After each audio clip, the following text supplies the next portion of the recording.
ہمیں عقیدوں کی صحت کا لحاظ رکھنے کی تلقین کی گئی ہے اور عمل کی قوت عقیدے سے ہی پیدا ہوتی ہے۔ عقیدہ جتنا مضبوط ہو اتنا ہی عمل جاندار ہوتا ہے، اور ہمارے بنیادی عقائد ان کے ساتھ ہمیں جڑا رہنے کی تلقین کی گئی ہے۔ اللہ کے محبوب علیہ الصلاۃ والسلام نے ہمیں بڑی تاکید کے ساتھ اپنی سنت پر قائم رہنے کی تلقین ارشاد فرمائی، اور خلفائے راشدین کی سنت پر، ان کے طریقے پر قائم رہنے کی تلقین ارشاد فرمائی۔ قرآن و حدیث سے جو اخذ شدہ عقائد ہیں وہی ہماری بنیاد ہیں، اور ان کے اندر کوئی تبدیلی نہیں ہے۔ علیکم بسنتی فرما کر کے اس چیز کو وضاحت کے ساتھ بیان فرما دیا، اور یہ بھی ارشاد فرمایا کہ تمہارے اوپر جماعت کو لازم پکڑنا ضروری ہے، اور یہ بھی ارشاد فرمایا اتبعوا السواد الاعظم فإنہ من شذ شذ فی النار، سواد اعظم کے ساتھ وابستہ رہو، جو ان سے بچھڑ گیا تو وہ آگ میں چلا جائے گا۔ اس لیے کہ مسلمانوں کی جماعت کے ساتھ جڑنے میں ہی عافیت ہے، الگ راستہ اختیار کرنے سے یقیناً انسان نقصان میں جا گرتا ہے۔ جیڑی بکری اجڑوں وچھڑی او بگیاڑاں جوگی، تو جماعت کے ساتھ وابستگی اختیار کرنے میں ہی عافیت ہے۔ اور اس وقت تشتت، افتراق اور جو نظریاتی انتشار پیدا ہو گیا ہے، میں آپ کو عرض کرنا چاہوں گا کہ معتدل عقیدے پہ قائم رہیے، ہمیشہ تشدد سے اپنے آپ کو بچائیے، اور دوسرا ادب کے دامن کو کبھی بھی نہ چھوڑیے گا۔ جب ادب ہاتھ سے چھوٹتا ہے تو پھر وہ راستے نکلتے ہیں جو گمراہی کی طرف انسان کو لے جاتے ہیں۔ جس نظریے کی بنیاد میں ادب نہیں، چاہے انبیاء علیہ السلام کا ادب ہے، ذات باری تعالیٰ کا ادب ہے، اصحاب پیمبر کا ادب ہے، اہل بیت اطہار کا ادب ہے، اولیاء کا ادب ہے، جس نظریے کی اساس میں ادب کا عنصر نہیں ہے اس نظریے کو ہم نظریہ اسلام میں نہیں مانتے۔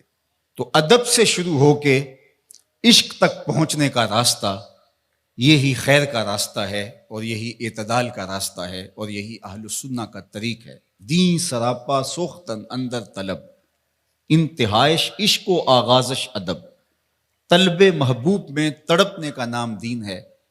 جو ادب سے شروع ہوتا ہے عشق پہ ختم ہو جاتا ہے۔ آج کی تاریخ کے اندر ایک عام شخص پریشان ہو جاتا ہے کہ وہ جائے کدھر۔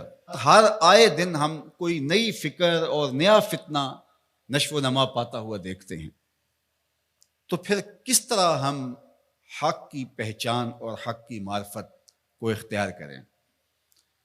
تو صاحب میں آپ سے عرض کرنا چاہوں گا کہ ہمارے اسلاف نے جو چیزیں طے کر دی ہیں وہ طے شدہ ہیں، ہمیں کسی نئے راستے میں پڑنے کی ضرورت نہیں ہے۔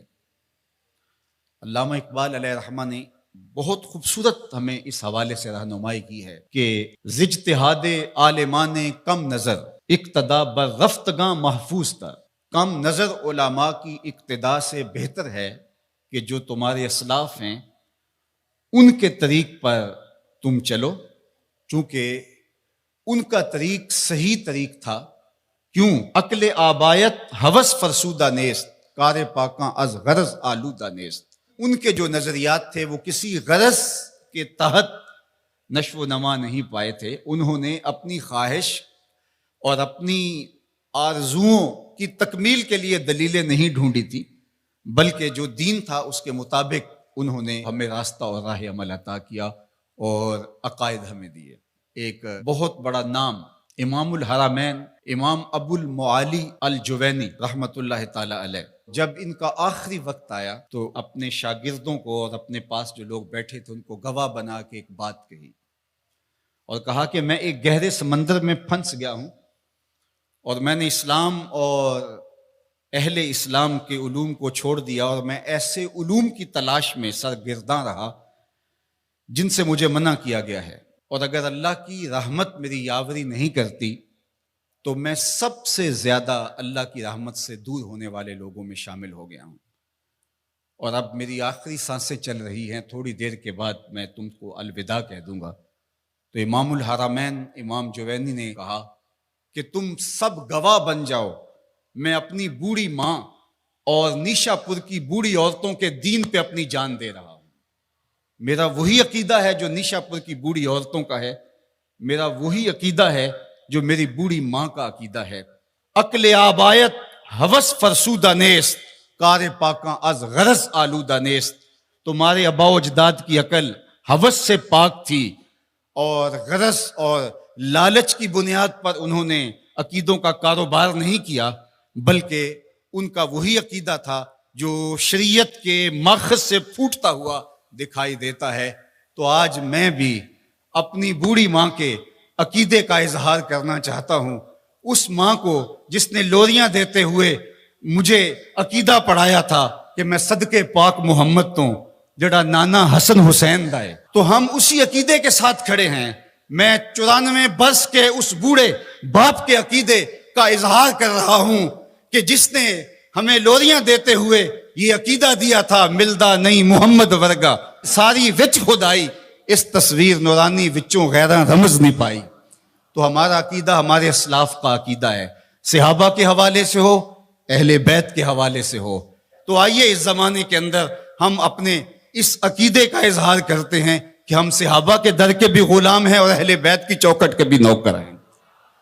تو ہمیں اپنے عقیدوں کو اپنے ماضی کے ساتھ جوڑنا پڑے گا، اور کال اور عقول اور اس دور کے فتنوں سے بچ کر کے ہمیں اپنے آباء و اجداد سے، اپنے بزرگوں سے، اپنے اسلاف سے جڑنا پڑے گا۔ فکر شاں ریست ہمیں باریک تر، ورے شاں با مصطفیٰ نزدیک تر۔ اقبال کہتے ہیں ان کی فکر جو تھی وہ اس نے نور لیا تھا حضور کی دہلیز سے، اور ان کا ورع اور ان کا تقوی حضور علیہ السلام کی ذات سے مستنیر تھا۔ لہٰذا اگر ہم ان کے ساتھ جڑ جاتے ہیں تو ہمیں خیریت، ہمیں عافیت، ہمیں روشنی، ہمیں نور نصیب ہوگا۔ تو اپنے عقائد کو اپنے اسلاف کی مطابقت کے اندر ڈھالنے کی ہمیں کوشش کرنی چاہیے، کیونکہ نجات کا دار و مدار اسی پر ہے۔